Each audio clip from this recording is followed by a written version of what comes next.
सर्वप्रथम सर्वांना श्री स्वामी समर्थ. स्वामी महाराजांच्या कृपेने तुमच्या सर्व चांगल्या इच्छा पूर्ण होत ही स्वामींचरणी प्रार्थना करते आणि आजच्या व्हिडिओला सुरुवात करते. उद्या मंगळवार 5 मे 2026 अंगारक संकष्ट चतुर्थी आलेली आहे.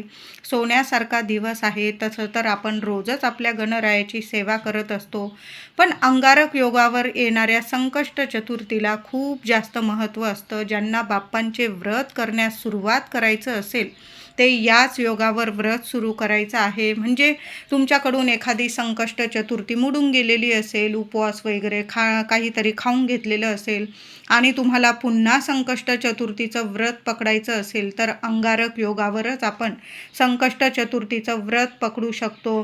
तर उद्या अंगारक योग आलेला आहे. सोन्यासारखा दिवस आहे. सकाळी लवकर उठायचं आहे आणि प्रत्येकाने थोड्याशा किमान 2-5 दुर्वा टाकून आंघोळ करायच्या आहे. सुंदर अनुभव येतील. कितीही शारीरिक मानसिक त्रास असतील निघून जातील, नष्ट होईल. शत्रुपीडा असतील निघून जाईल. शत्रूसुद्धा मित्र बनतील तुमचे. तर उद्या थोड्या का होईना दुर्वा आंघोळीच्या पाण्यात टाका. लहान लेकरांपासून मोठ्या व्यक्तींपर्यंत हा उपाय तुम्ही करू शकता. दुर्वा आंघोळीच्या पाण्यात टाकताना प्रत्येकाने हा उपाय वेगवेगळा करायचा आहे. प्रत्येकाचे ग्रहमान हे वेगवेगळे असतात. तुम्ही एकाच बादलीतून म्हणजे मुलाला पण आंघोळ घालताय तुम्ही, पण असं करू नका महिलांनो. प्रत्येकाला आंघोळीच्या पाण्यात वेगवेगळ्या दुर्वा टाका. तर आंघोळीनंतर आपलं घरदार स्वच्छ करायचं आहे. उंबरठ्यावर सुद्धा हळदीचं लेपन करा महिलांनो आणि हळदी कुंकू वाहून माता लक्ष्मीच्या पावलांची पूजा करायची आहे. घरात आपण बाप्पांची सेवा करायची आहे. हळदी कुंकू पाण्यात टाकून त्या पाण्याने सुद्धा तुम्ही अभिषेक करू शकता किंवा गाईचं दूध येत असेल, पुडीचं असलं तरीही चालेल. थोडंसं तापवण्याच्या आधी काढून घ्यायचं आहे आणि गणपती बाप्पांना ओम गण गणपते नमः, ओम गण गणपते नमः या मंत्राचा जप करत करत गाईच्या दुधाने अभिषेक करा. पंचामृत तयार केलेलं असेल, दूध, दही, तूप, मध, साखर सर्व छान गोष्टी घेऊन एकत्र मिक्स करा आणि अशा पंचामृताने सुद्धा गणपती बाप्पांना अभिषेक करायचा आहे. प्रथम स्वच्छ पाण्याने, नंतर दुधाने किंवा पंचामृताने, पुन्हा स्वच्छ पाण्याने छान अशी तांदळाची रास करा. छान लाल रंगाचा कपडा अंथरायचा आहे देवघरात स्वच्छ. त्यावर मुठभर तांदळाची रास करा. त्यावर आपल्या गणरायाला स्थापन करायचं आहे आणि जे अभिषेक केलेलं तीर्थ आहे किमान चमचा भर का होईना तुम्ही स्वतः जरी पिलं, उपवास असला तरी पण तुम्ही हे तीर्थ पिऊ शकतात. मुलांना तर आवर्जून द्यायचं आहे. बघा मुलांची बुद्धी इतकी तीक्ष्ण होते. काही वेळा मुलं तापट स्वभावाची असतात, ऐकत नाही. तर अशा मुलांना आवर्जून हे तीर्थ द्यायचं आहे. तुम्ही पण प्या. घरातल्या सर्वांनीच गणपती बाप्पाला अभिषेक केलेलं तीर्थ आवर्जून प्यायचं आहे. तुमचं जर अथर्व शीर्ष पाठ असेल तर अथर्व शीर्ष पठण करत जरी गणपती बाप्पांना तुम्ही अभिषेक केला ना चालेल. बाप्पांना तांदळाच्या राशीवर उद्या स्थापन करायचं आहे. दुसऱ्या दिवशी बुधवारी ते तांदूळ तुम्ही खीर बनवू शकता किंवा तुमच्या मुख्य डब्यात टाकू शकता किंवा तुम्ही पक्ष्यांना घातले तरीही चालेल. बाप्पाला छान हळदी कुंकू ओलं करा, अष्टगंध ओलं करा आणि कुंकू लावायचं आहे. गणपती बाप्पाला ओलं कुंकू लावायचं आहे. पुन्हा ज्या महिला असतील घरातल्या गृहलक्ष्मीने गणपती बाप्पांच्या चरणाशी हळदी कुंकू अर्पण करा. लाल जास्वंदाचं फूल अर्पण करायचं आहे. 21 दुर्वांची जुडी सकाळीसुद्धा अर्पण करा, संध्याकाळीसुद्धा अर्पण करा, पण दिवसातून एक वेळा का होईना 21 दुर्वांची जुडी प्रत्येकाने स्वतःच्या हाताने बनवा आणि गणपती बाप्पाला अर्पण करायचे आहे. आता दुर्वांची जुडी अशीच अर्पण करू नका. उजव्या हातात दुर्वांची जुडी घ्यायची आहे. ओम गण गणपते नमः, ओम गण गणपते नमः किमान 21 वेळा किंवा एक माळ जप करा. दुर्वांच्या जुडीला थोडं हळदी कुंकू लावा आणि मग बाप्पाला तुमच्या मनातील इच्छा बोलून दुर्वा अर्पण करायचा आहे. गूळ खोबऱ्याचा नैवेद्य दाखवा. तुम्ही संध्याकाळी मोदक बनवणार असाल महिलांनो, सकाळी सुद्धा गूळ खोबऱ्याचा नैवेद्य दाखवायचा आहे आणि त्या नैवेद्यावर सुद्धा सकाळी नैवेद्य दाखवा, संध्याकाळी दोन्ही वेळेला थोड्या थोड्या दुर्वा जरूर त्या नैवेद्यावर ठेवा. जसं भगवान श्री हरी विष्णूंना आपण नैवेद्य दाखवतो आणि तो नैवेद्य तुळशीपत्राशिवाय पूर्णत्वात येत नाही, देव स्वीकारत नाही, तसंच गणपती बाप्पांना नैवेद्य दाखवताना किमान 2-5 दुर्वा त्या नैवेद्यावर जरूर ठेवा. बघा, तुमचा नैवेद्य लगेच गणपती बाप्पा स्वीकारतील आणि तुमच्या मनातील सर्व इच्छा पूर्ण करतील. थोड्याशा दुर्वा उद्या घेऊन या. घराजवळ असतील तोडून आणल्या तरीही चालेल, किंवा तुम्ही फुलवाल्या दादांकडून विकत आणल्या चालेल. उद्या जास्वंदाचं एक का होईना गणपती बाप्पाला लाल भडक फूल जरूर अर्पण करायचं आहे. दुर्वा अर्पण करा. मुलांकडून सुद्धा दुर्वा तयार करून घ्या आणि प्रत्येकाने गणपती बाप्पांना ओम गण गणपते नमः या मंत्राचा जप करत करत दुर्वा अर्पण करायचा आहे. सकाळीच आपल्याला एक पान घरी आणायचं आहे, तर ते पान असणार आहे शमीचं पान. दिवसभरात केव्हाही आणलं चालेल. अगदी तुमच्या दाराशी असेल, तुम्ही कुंडीत लावलेलं असेल शमीपत्र, तर संध्याकाळ होण्याच्या आत ते 2-4 पानं तोडून घ्यायची आहे, स्वच्छ धुवून घ्यायची आहे. गणपती बाप्पांच्या चरणी ते पानं अर्पण करायचं आहे. त्यावर हळदी, कुंकू, फुलं, अक्षता वाहून पूजा करायची आहे. कळत नकळत काही चुका झालेल्या असेल, गणपती बाप्पा क्षमा करतील. शमीपत्र अंगारकीला जी व्यक्ती अर्पण करते गणपती बाप्पांना, त्या व्यक्तीला सर्व सुखांची प्राप्ती होते. गणपती बाप्पा आहे, विघ्नहर्ता आहे, गौरीपुत्र श्री गणेश आहे. गौरी माता सुद्धा प्रसन्न होईल तुमच्यावर आणि तुमच्या सर्व इच्छा मनोकामना पूर्ण करेल. तुमच्या लेकरा बाळांची भरभरून प्रगती होईल आणि प्रत्येक दिशेने गणपती बाप्पा तुमच्या लेकरा बाळांचं संपूर्ण कुटुंबाचं रक्षण करतील. म्हणून उद्या थोडे का होईना शमीपत्र सकाळी घेऊन या, संध्याकाळच्या आत आणून गणपती बाप्पांना जरूर अर्पण करायचं आहे. फुलवाल्या दादांकडे सुद्धा तुम्हाला शमीपत्र मिळून जाईल. बघा, शोधा, मिळून जाईल. उद्या शमीपत्र 1-2 पानं अर्पण करा, किंवा जास्त असेल जास्त अर्पण करा. दुर्वा आणि शमीपत्र गणपती बाप्पाला जरूर अर्पण करायचं आहे. देवघरात माता लक्ष्मीची मूर्ती असेल, जिथं गणपती बाप्पांची सेवा होत आहे, तिथं गौरी मातेची, भगवान भोलेनाथांची सुद्धा सेवा करायची आहे. उद्या झालंच तर तुमच्या घराजवळ जर शिवपिंडी म्हणजे महादेवांचं मंदिर असेल, तर संपूर्ण शिवपिंडी म्हणजे संपूर्ण शिव कुटुंब आहे, तिथं जाऊन सुद्धा अभिषेक करू शकता तुम्ही. म्हणजे संपूर्ण शिव कुटुंबाची सुद्धा तुमच्याकडून सेवा होणार आहे. मातेला, देवी आईच्या मूर्तीवर कुंकुमार्चन करा. 11 वेळा करा, 21 वेळा करा. देवी आईला सुद्धा लाल फूल अर्पण करा. थोडी शमीपत्र तुम्ही देवी आईच्या चरणी सुद्धा अर्पण करू शकता.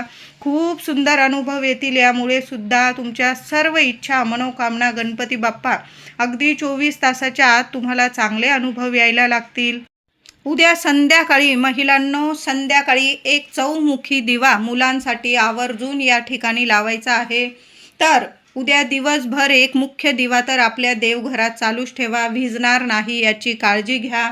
तुम्ही तेलाचा लावत असाल, तुपाचा लावत असाल, गणपती बाप्पांसमोर उद्या पूजा झाल्यानंतर बाप्पासमोर एक दिवा स्वच्छ धुवून घ्या, पुसून घ्या. दिव्यात तेलवात टाका किंवा फुलवात तुम्ही तुपाची टाकत असाल. दिव्याची हळद कुंकू फुलं वाहून पूजा करा. त्यात एक कापराचा तुकडा टाकून द्या, 2 लवंग टाकून द्या, चिमूटभर हळद टाकून द्या.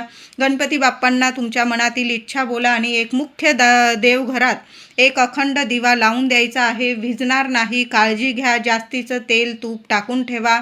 आणि संध्याकाळी सुद्धा आपल्याला एक चौमुखी दिवा लावायचा आहे. मग तुम्ही कणकेचा बनवू शकता किंवा तुमच्याकडं दिवाळीची पंती असेल चौमुखी, ती जरी घेतली तरीही चालेल. तर चौमुखी दिवा बनवून घ्यायचा आहे. तुम्ही तेलाचा बनवला चालेल. 4 दुहेरी वाती बनवून घ्या. एखादी डिश ठेवा त्या दिव्याखाली किंवा काहीतरी कागद पुठ्ठा यावर ठेवायचा आहे. दिवा घेऊन मुख्य दाराशी जायचं आहे. दिवा लावताना प्रथम आपल्या उंबरठ्याला हात लावून माता लक्ष्मीला तुम्हाला प्रार्थना करायची आहे.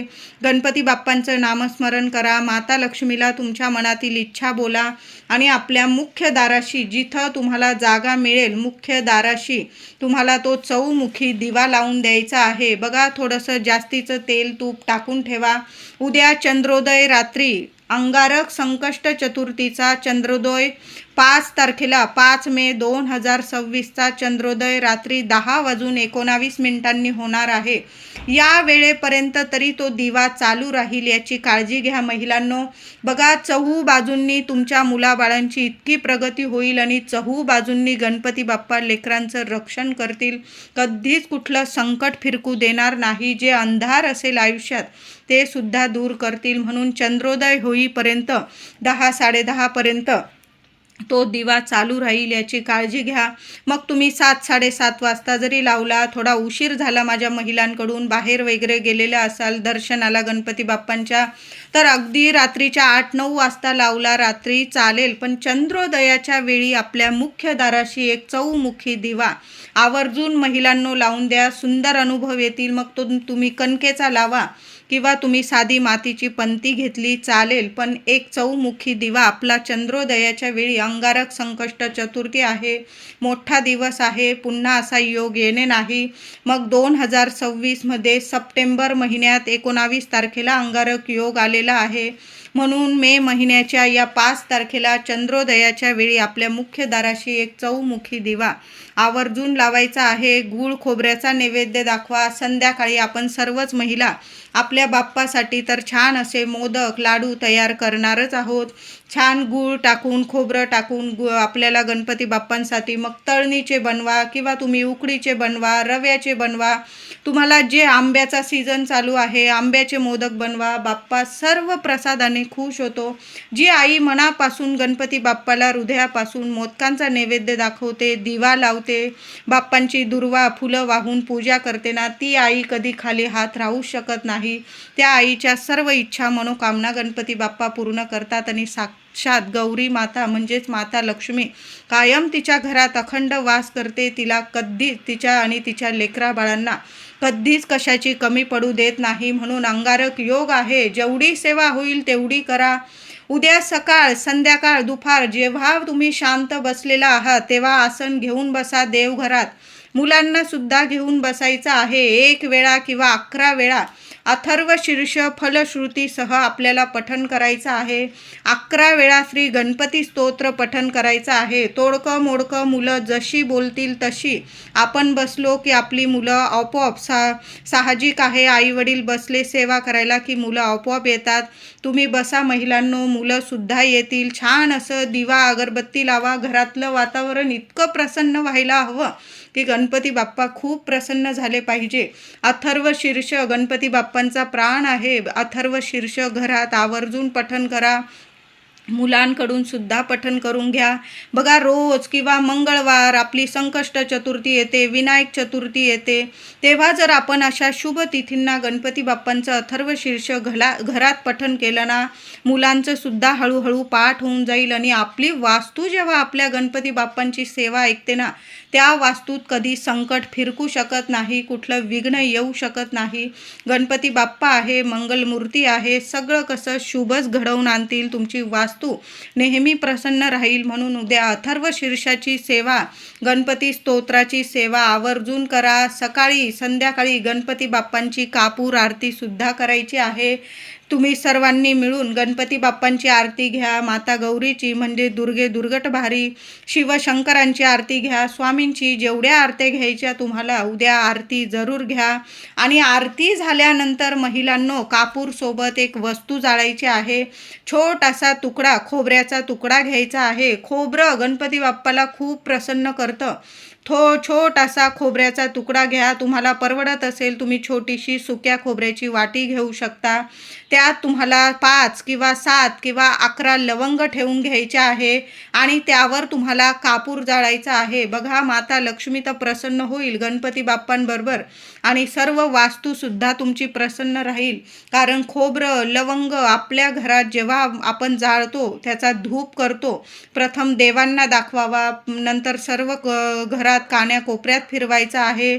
नंतर ती धुपाची वाटी थोड्या वेळ का होईना आपल्या मुख्य दाराशी ठेवून द्या महिलांनो. महिलांनो, वास्तूत कुठलीच नकारात्मकता उरणार नाही. वास्तू प्रसन्न होईल तुमची. जे काही पितृदोष असतील, वास्तुदोष असतील, तुमचे ग्रहमान वाईट असतील, त्यामुळे तुम्हाला अडीअडचणी येत असतील, तर उद्या अंगारक योगावर अशा पद्धतीने कापूर धूप जरूर करा. बघा, ग्रह दोषसुद्धा दूर होतील, ग्रह सुधारतील, मजबूत होतील आणि तुम्हाला सर्व सुखांची प्राप्ती होईल. लेकरा बाळांना पण भरभरून छान अशी प्रगती मिळेल. कुणी विनाकारण शत्रू, विनाकारण नजरबाधा लावत असेल तुमच्या प्रगतीला, तर त्याची नजर त्याच्याकडंच जाईल, संपूर्ण जळून खाक होईल. म्हणून अशा पद्धतीने जरूर कापूर धूप करायचा आहे. उद्या आपण सर्वांनी घरात तर सेवा करायचीच आहे, पण मंदिरात जाऊन सुद्धा सेवा करायची आहे. घराजवळ जे गणपती मंदिर असेल तिथं जायचं आहे. बरोबर जाताना दुर्वा, जास्वंद, गणपती बाप्पांना मोदक, लाडू, बाप्पांच्या आवडीचे नैवेद्यात पदार्थ, दुर्वा, जास्वंद या गोष्टी तर आवर्जून घेऊन जा. आणि एखादा श्रीफळ घेऊन जाता आला किंवा तुम्हाला वेगळ्या फळांचा नैवेद्य दाखवायचा असेल गणपती बाप्पांना, मग आंबे असेल किंवा इतर फळं असतील त्याचा नैवेद्य दाखवू शकता. नाही जमलं तर मोदक, लाडू किंवा जास्वंद, दुर्वा आणि एक नारळ जरी घेऊन गेला ना चालेल. दोन्ही हातात तो नारळ घ्या. तुमच्या मनातील इच्छा, मनोकामना बोला. तुमच्या काय समस्या आहे तसं तर बाप्पा जाणतात, पण आपलं मन तरी कोणाकडं हलकं करायचं? आपल्या बाप्पाकडंच. तर तो नारळ देताना तुमच्या मनातील इच्छा बोला.